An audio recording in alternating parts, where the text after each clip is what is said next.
So ayun, welcome mga kamaster. So ang video natin ngayon ay tungkol sa pagtatanim natin ng napulot kong siling tuyot.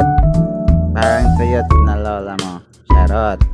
So ayun, siling tuyot, napulot ko lang yan guys. So gagawin natin, tatanim natin yan ngayon. So first na gagawin natin is tatanggalin natin yung mga buto-buto niya. Yan. So isa-isayin natin yung mga buto-buto niya, natanggalin dun sa pinakalaman ng sili. So ayan. And next, kumuha ako ng tissue. Babasahin ko lang yung tissue dyan, tapos ilalagay natin yung mga buto-buto ng sili.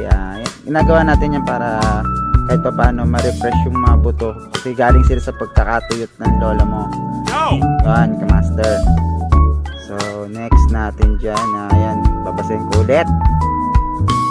Tapos kumuha ko ng tray. So 30 pieces ang inano ko dyan, bali pinutol-putol ko lang yan, kaya ng pagputol ko sa pagputol ng putol nya. So ayan, kumuha ko ng buhay. Lupa pala yan, lupa galing sa sementeryo para masustansya. Yan. So nilagyan ko na ng tubig, ginasa ko lang para medyo magkaroon ng moist. Yan. Kasi yung iba tuyot na yung lupa nila, hindi na nadidiligan. So ayan, kailangan natin kailangan mag-moist talaga ang lupa. So ayan, so ilalagay natin siya dun sa may tray pot, sa mga tray, yung ating lupa sinilangan. So ayan, mga kamaster, nakikita nyo naman, o diba, kung ngiti pa. So ayun nga, isa-isa ko nang nilagay yung punla, itinanim ko na sa lupang tigang. So mababaw lang ang pagkakabaon, huwag nyo masyadong lalaliman.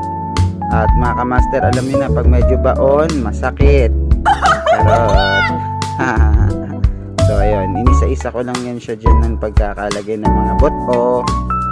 So ayan, seryoso siya, seryoso ang person. Gravity, seryoso ang person. So ayun mga kamaster, pagtapos nyan, yun, lalagay ko siya dun sa may medyo mahangin sa bintana. Medyo kailangan na siya nasisikatan ng araw, tapos medyo mahangin para kitang-kita talaga ang ating. So ayan, babasahin ba natin yan mga kamaster? Unting-unting moist lang siya para hindi naman siya medyo malunod yung mga buto ng sili nating tinanim. So ayun, ayan na siya mga